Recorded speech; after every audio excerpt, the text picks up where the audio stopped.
It's a new day at Harvard with new people coming. And so Du Bois arrives in his junior year and will perform quite well. From the Harvard Kenneth C. Griffin Graduate School of Arts and Sciences, this is Colloquy, bringing knowledge from the university's PhD community to top-of-mind issues. I'm Paul Massari. By 1897, the hopes of Reconstruction after the U.S. Civil War had been dashed by Jim Crow and white supremacist terror.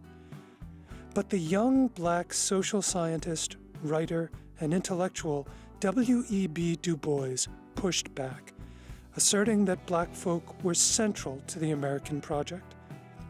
"We are the first fruits of this new nation," he wrote, "the harbinger of that black tomorrow which is yet destined to soften the whiteness of the Teutonic today."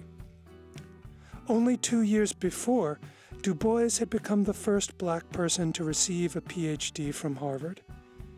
How did that experience shape the man who would become one of the leading black activists and intellectuals of the 20th century? How did he manage the racism he encountered in academia? And what connections did he make in the vibrant black community outside of campus? To explore these questions, we're joined for the first of a two-part look at Du Bois by David Levering Lewis, Professor Emeritus of History at New York University. A recipient of the National Humanities Medal, Professor Lewis received a Pulitzer Prize for each volume of his two-part biography of W.E.B. Du Bois. The author of 11 books, Professor Lewis has received fellowships from the Center for Advanced Study in the Behavioral Sciences, the National Humanities Center, the Wilson Center, the John Simon Guggenheim Memorial Foundation, the American Philosophical Society, and the MacArthur Foundation. Professor David Levering Lewis, welcome to Colloquy. Oh, it's good to be here. I want to get to your research, but first a personal question. Your mother worked for Du Bois at some point. Did you ever meet him? Yes, I did. But my mother was a very smart young woman, a student at the first Atlanta University. And so when the studies were being made in 1908, 1909, and so on, she was just a freshman student. And so it was, I'm sure, a bit of vanity on the part of a mother to say, I had an input in those. He asked me to do something, and so I did. But I did meet him. I met him with my father when he went before the Sigma Pi Phi, a professional organization, hereditary, of African-American men of achievement. When was that? 1948. In a recording he made toward the end of his life, Du Bois said that his years at Harvard were a time of great intellectual activity and a new freedom of thought and action. I wonder if you could just unpack that a little bit. Why was it such an exciting time for him? It was the time of the presidency of Charles Eliot, and that was really quite revolutionary, it seems, as we look back. For example, electives became the choice of the entering class. The compulsory chapel was eliminated. Eliot said in his inaugural address, I believe, that Harvard was no longer a finishing school for the wealthy of locals. No, it was a national institution, and therefore it was class blind. It welcomed all voices that could meet the merits of the opportunities on offer. And it was certainly reflected in the new faculty. Santayana, a favorite of William James's, had been hired just as Du Bois arrived, really. You had others who, and William James himself, who returns from exploring something or other, with a new view of what ethics mean and how you validate it. A fascinating challenge to a temperament like Du Bois, who was so much an idealist throughout his life, I think fair to say. There was Hart, finally, his major professor, Albert Hart, who had been there for a while, but was new to Du Bois. Du Bois finished Fisk in 1888, June, and he, it seems to me, betrayed an idealism combined with a force that was really quite interesting, in that his graduation speech was a tribute to von Bismarck. In any case, it's a new day at Harvard, with new people coming. Du Bois actually entered Harvard as an undergraduate, even though he'd earned his bachelor's degree from Fisk University in 1888. Why was that? One should note that it was rather customary for Harvard to require graduates of even quite fine liberal arts colleges to repeat part of their trajectory in residency. And so Du Bois arrives in his junior year and will perform quite well. It's a good time to be at Harvard. He will not be residential, however. He will live at 20 Flag Street for the duration of his residency, a house that still stands. But he took his meals at Memorial Hall. Du Bois found William James immediately appealing. There is some debate about how close they were. Yet I think that day, a date that I cannot identify precisely, that he and William James went together to visit the hearing-impaired Helen Keller, suggests a kind of companionship, at least, that must have been significant. And significant in this way, that Du Bois said that he was a regular of the Philosophical Club. The Philosophical Club was anterior to the Metaphysical Club, which was more significant, and has had a number of scholars write about it. But to get to the metaphysical, you had to go through the Philosophical Club. And Du Bois says that he indeed was a regular. And there is a note from James saying something about, don't forget the meeting Sunday or Monday or whatever. And so I think so. And so philosophy excites Du Bois. It's not surprising that Du Bois is a favorite, that he's reading the Critique of Pure Reason in a room with Santayana and others. You've talked about the relationships that Du Bois formed with Harvard faculty, particularly philosophers like William James, Josiah Royce, and George Santayana. And yet, Du Bois said that he never felt himself a Harvard man the way he was a Fisk man, and that he didn't have a lot of relationships with his classmates. What was his experience of student life at the university? Yes, of course, there was Clement Garnett Morgan, who was the other African-American in the entering class of 1888. They were close. I do believe that they worked together at Lake Minnetonka to earn tuition fare. Du Bois arrived with Price Greenleaf money, but it was insufficient for the total expenses that confronted him. He inherited from his interesting grandfather, Alfred's father, a sum of money as a bequest, but it too was rather modest. And the landlady at 20 Flag Street allowed him to pay as he could for residency. So it was hard duty in an environment of great plenty. That is to say, of financial security on the part of the overwhelming number, even though Eliot broadcast that Harvard's doors were open to everybody, not everybody could come. And Du Bois was, therefore, a specialty. He thought, now also, the old Harvard lived on. And many Harvard men were there because of their right to be there, named to be there. But they welcomed a student who was so intense as was Du Bois. And I think that certainly was a bonding link with the faculty. You noted that Du Bois lived off campus. What sorts of connections did he make outside of Harvard? He found a community outside the yard, a community of very distinguished African Americans who, at a time when exceptions were the rule, really, distinguished lawyers, a woman who presided over a salon that Du Bois was regularly present at. I think, indeed, he espied a lovely woman who later married the other Harvard man, as a matter of fact. And Du Bois always kept a relationship with her.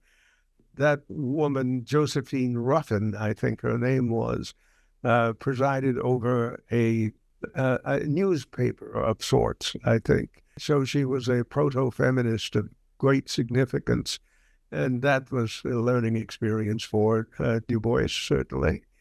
Not that Fisk women were not also very modern, but here was a woman really who received the respect of the larger community, white and black. And then there were other African Americans at nearby schools who would pass through Boston and be present at the dinners and the salons. I think one of them was a man named Lewis, who had finally, in the first Roosevelt presidency, the curious designation of being the Attorney General of New England. He had been a Dartmouth man who was a football player and later became a Bookerite. That is to say, his appointment was sanctioned by Booker T. Washington, which later would be an element, perhaps, there interrelating. So that if the yard was very white, perhaps, but there was another Boston. You mentioned in your biography of Du Bois that the curriculum at Harvard was transformational for him. Earlier in our conversation, you talked about the opening up of the curriculum and the opportunity to take elective courses. But are there other ways in which the coursework was particularly powerful in shaping Du Bois's intellectual character? Yes, because it wasn't always a sunny day for Du Bois. And there were two courses that in which he stumbled badly. One was Barrett Wendell's famous class. Was it English C, or I perhaps don't remember exactly what, but it was quite demanding. And Du Bois, and it was oversubscribed, so that new people, new faculty were doled out the essays that had to be answered by these men. And Lyman Kittredge had just arrived, a name in Shakespearean studies that still echoes, I think, to us. And Kittredge received a Blue Book answer from Barrett Wendell's English class, and he exploded with egads as he read this substandard essay. And he said, you commingle so many thoughts that there's no lucidity, and you've got to trim it back and what have you. And he got a C, the only C, and that is devastating. And so he struggled and improved, and Kittredge finally began to say, yes, the language now flows. That's what we want more of. But for a man who had such a gift of language, it's worthwhile remembering that you learn to have that gift. It is not innate, perhaps, so with some people, but not even Du Bois. And so there was that. And then there was the economics that he took seriously, but he later regretted. as you would expect, a Du Bois who becomes a Marxist in time. It was Frank Taussig, and Taussig's Economics 1 or whatever was as capitalist affirming as any profession could be.